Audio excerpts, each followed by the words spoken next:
नमस्कार दोस्तों। आज की कहानी है शिवतंत्र, एक दंत कथा। एक तालाब था जिसमें बहुत सारे मेंढक थे, लेकिन उस तालाब में कोई नियम कानून नहीं थे, कोई तंत्र नहीं था। ये कह लो कि कोई राजा ही नहीं था, मतलब हर कोई राजा था। और जो नौजवान और नवयुवक मेंढक थे वो तो और ज्यादा उद्दंड। जो कुछ समझदार और पढ़े लिखे मेंढक थे वो तालाब से निकल जाते और अपनी दुनिया में खुश रहते। बुजुर्ग बेचारे बड़े परेशान थे। तो सारे बुजुर्गों ने मिलकर शिव जी की तपस्या की। शिव जी प्रसन्न हुए, शिव जी ने उन्हें अपना दर्शन दिए। मेंढकों ने उन्हें अपने समस्या समझाई कि भाई हमारे तालाब में तो किसी तरीके का कोई तंत्र नहीं है, कोई शासन नहीं है। आप किसी को भेजिए जो हमारे तालाब में एक व्यवस्था स्थापित कर सके, एक तंत्र स्थापित कर सके और तालाब में एक व्यवस्था बनी रहे। तो शिव जी ने कहा जी ठीक है, ऐसा ही होगा, और उन्होंने अपना नंदी भेज दिया। अब नंदी तालाब के चक्कर लगाता, ना मेंढकों की भाषा नंदी समझता था और न नंदी की कहीं मेंढक समझते थे। लेकिन जब नंदी तालाब के चक्कर लगाता तो दो चार मेंढक उसके पाँव के नीचे आके कुचले जरूर जाते थे। समस्या बढ़ गई।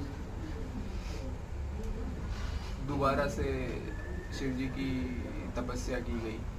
शिव जी पसंद आए, वहाँ पे प्रसन्न हुए, सामने उन्होंने अपना दर्शन दिए मेंढकों को, बुजुर्गों को। बुजुर्गों ने बताया जी नंदी के साथ तो ऐसी ऐसी समस्या है, न संवाद है और ऊपर से कुचले अलग से जा रहे हैं, आप ये हमारा राजा बदलिए। तो अब की बार शिव जी ने अपने गले का सांप राजा बनाकर भेज दिया। समस्या और विकराल हो गई। सांप जब भी दौरे पे निकलता, जब भी राउंड पे निकलता, 5-7 मेंढक निकल जाता। मतलब राजा निकले दौरे पे और 5-7 मेंढक चट कर गए। समस्या पहले से भी विकराल। तीसरी बार शिव जी को प्रसन्न किया गया, शिव जी ने दर्शन दिए। अब की बार शिव जी ने बुजुर्गों को एक शिलालेख दिया, एक पत्थर दिया जिसमें कुछ नियम कानून लिखे हुए थे, और बोला आप इसे अपने तालाब पे स्थापित कीजिए, तालाब के किनारे पे, और इनके हिसाब से अपना तंत्र चलाइए, अपना शासन प्रणाली, तालाब की व्यवस्था चलाइए।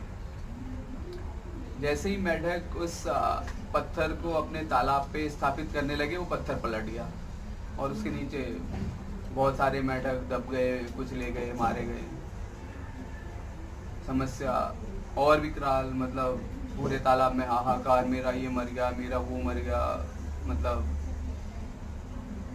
अनदेखी अनसुनी हो गई वहां पर। फिर से शिव जी को प्रसन्न किया गया। बुजुर्ग नाराज थे अब की बार कि भाई हम आपको प्रार्थना करते हैं, आप दर्शन देते हैं और जो भी व्यवस्था करते हैं वो समस्या को सुलझाने के बजाय और ज्यादा उलझाती रहती है। अब की बार शिव जी भोले बाबा कुछ गंभीर मुद्रा में, कुछ सीरियस बोले, मैं तुम्हें यही समझाना चाहता हूँ कि बाहर से भेजा गया कोई शासक, बाहर से भेजा गया कोई तंत्र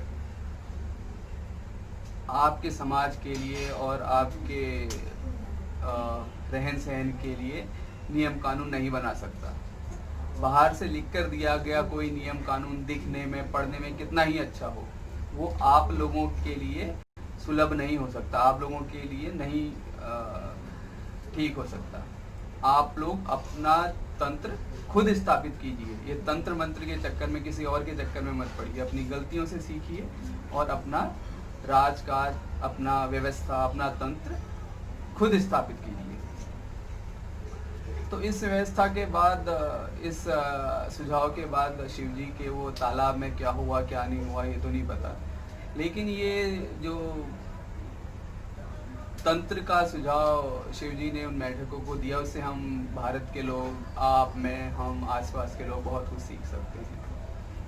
कोई भी बाहर से आया शासक, कोई भी बाहर से लिया गया नियम कानून, वो पढ़ने, लिखने, देखने में कितना ही अच्छा हो सकता है, लेकिन वो हमारे लिए सूटेबल हो और हम लोगों पर भी उतना ही कारगर हो, ये संभव नहीं है।